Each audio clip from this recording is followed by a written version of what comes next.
I'm Camilla and this is KiniNews. Muhyiddin Yassin reminded the Prime Minister in Parliament today that the top post in Putrajaya won't be his forever. Muhyiddin also warned that the witch hunt against PN could lead to public backlash.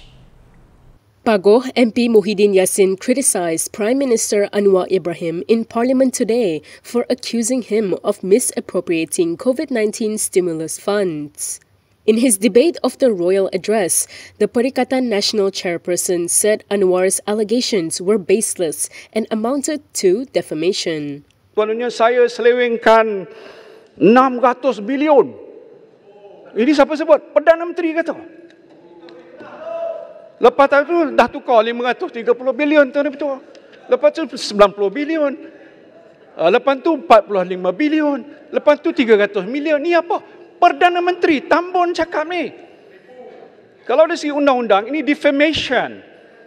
Saya belum nak ambil tindakan undang-undang.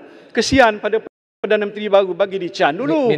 He also warned the government that their witch hunt against rivals could lead to public backlash in the 6 state elections later this year. Jangan mimpilah. Backlash. Saya nak bagi amaran. Jadi jangan main-main. Ini sentimen rakyat. Bukan kami di sini saja. Ini berapa orang. Rakyat berjuta sana melihat telatah kerajaan pimpinannya daripada hari ini bersikap niat jahat. Saya rasa gitu. Saya dah lama dalam kajian, dekat hampir 50 tahun. Hari ini saya bercakap, it is not fair. And you think you can last forever? Tapi jangan fikir yang Amat Pakatan Tambun akan kekal abadi untuk selama-lamanya. After you, there will be other person. Muhyiddin is convinced that his coalition will continue to make waves in the state polls. Addressing a separate issue, Muhyiddin said that instead of seeing ministers and the Prime Minister appointing their own children, the Rakyat wants to see the government working for them. The witch hunt Muhyiddin is referring to appears to be the probe into Bersatu's finances. The MACC will call several witnesses to facilitate an investigation into Bersatu's bank accounts. This was confirmed by MACC Chief Azam Baki.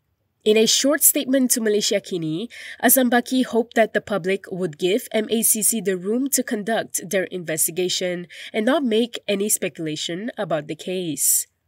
He added that the MACC will conduct its investigation professionally and in a transparent manner without fear or favor.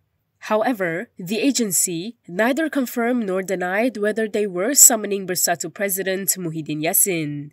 Yesterday, English daily The New Straits Times reported that the MACC is expected to call up the former Prime Minister to facilitate a probe into the party's finances.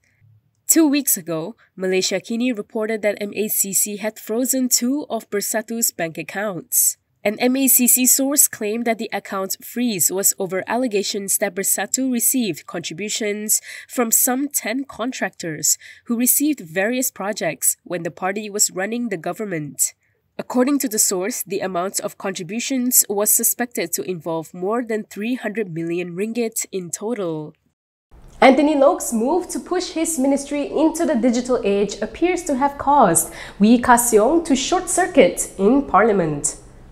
Anthony Loke's move to digitize driver's license and road tax information via the MyJPJ mobile application has been described as reckless. Saya rasa ini kurang cermat. Dulu saya jadi menteri, saya diberi taklimat, saya tak setuju.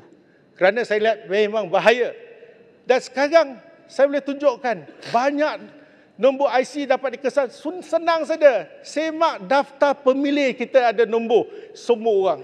Kalau itu dapat diakses begitu mudah, saya rasa ini memerlukan satu tindakan segera daripada kerajaan. Former Transport Minister Wee Ka Seong warned it posed a data leakage risk since personal information can be obtained by keying in a person's identity card number. Wee said this while debating the royal address in the Dewan Rakyat. He also called on the government to look at a bigger perspective when it comes to the digitalization of data and information. We stressed that the government must ensure that any initiative must abide by the Personal Data Protection Act. On February 10th, Lok announced that Malaysians no longer needed to display their motor vehicle licenses on their vehicles as part of the ministry's digitization efforts. However, the sticker must still be displayed on all commercial and foreign-owned vehicles, including public transportation. Holders of learner driving permits, vocational license holders, and foreigners with Malaysian or international driving permits must also carry their physical licenses. The Keluarga Malaysia branding used by Ismail Sabri cost taxpayers millions of ringgit. But just how many million? The answer may surprise you. Ismail Sabri Yaakob's government spent over 62 million ringgit to promote the Keluarga Malaysia slogan over the 14 months he was Prime Minister. This was revealed by Minister in the Prime Minister's Department, Armizan Ali. Meanwhile, over 180,000 ringgit was spent on the Kerajaan Prihatin slogan under Muhyiddin Yassin's administration. For Prime Minister Anwar Ibrahim's Malaysia Madani slogan, 489,000 ringgit has been spent as of January 30th this year. Armizan said all this comes up to a total of 62.7 million ringgit spent on rebranding the three administrations. He said the total expenses are based on the roadshow and tour programs implemented starting from the administration of Muhyiddin up till now. Malaysia needs more doctors in public healthcare, but the health ministry can't hire more because there's simply no allocation for it. Malaysia's public healthcare system is facing a staff shortage. However, the health ministry's hands are tied. Health Minister Dr. Zaliha Mustafa revealed in Parliament today that it does not have enough funding to hire more doctors. Masalah penjawatan ini bukan hanya terletak atas bahu Kementerian Kesihatan, ya, tetapi ia juga harus dibincangkan bersama dengan agensi-agensi lain termasuklah JPA dan juga MOF. Sebab kalau kita KKM ni kalau boleh kita ambil semua pekerja, semua doktor. Tetapi kalau penjawatan itu tidak ada dan kita tak dapat duit, maka kita tak boleh laksanakannya. Ya. She said this in response to a question on the severe understaffing in the public health service. This has caused overcrowding of patients in the emergency departments across the country. Zaliha added that she will be meeting healthcare workers and hospital directors in a bid to address the long-standing issue. Earlier, the minister said the health ministry has come up with 7 initiatives to reduce overcrowding in hospital emergency departments.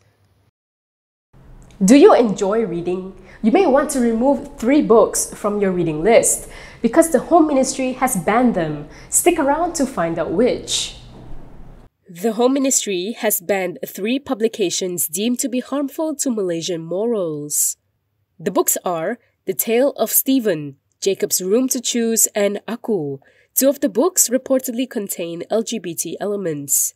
The ministry said in a statement yesterday that the prohibition order was issued in accordance with provisions under Section 7(1) of the Printing Presses and Publications Act. According to the ministry, the order stipulates that printing, importing, producing, reproducing, publishing, selling, circulating, distributing, or owning these 3 publications are strictly prohibited in Malaysia. Going into detail, the ministry said the publication Aku was found to have obscene and immoral content. The ministry added that this could influence personal behavior and is against the values of decency in Malaysian society. Meanwhile, The Tale of Stephen and Jacob's Room to Choose were deemed to promote lesbian, gay, bisexual, and transgender lifestyles. The Home Ministry said the government is committed to preventing the spread of elements that are harmful to the morals of the community. The ministry also urged members of the public to notify the authorities if the books are still found to be sold. Mudah Wants In, but it's finding it hard to find a seat at the table since it's not a party that founded the unity government. Mudah wants to be part of the government's secretariat, according to party president Syed Saddiq Syed Abdul Rahman.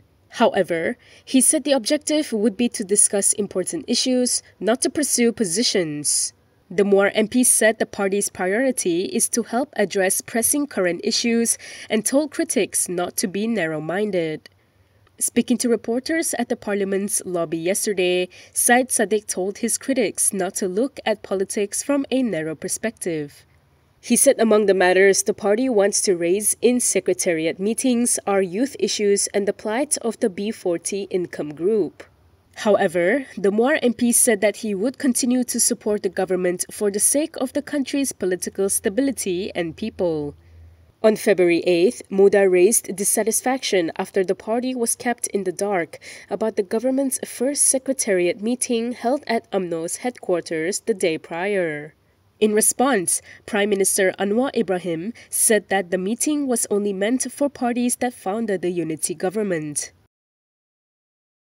And that is all from me today. For more stories, you can go to KiniTV.com. You can also follow us on Instagram, Twitter, YouTube, and Facebook for the latest news updates. If you'd like to support independent media, do consider subscribing to MalaysiaKini.com. I'm Kimilia. Thanks for watching.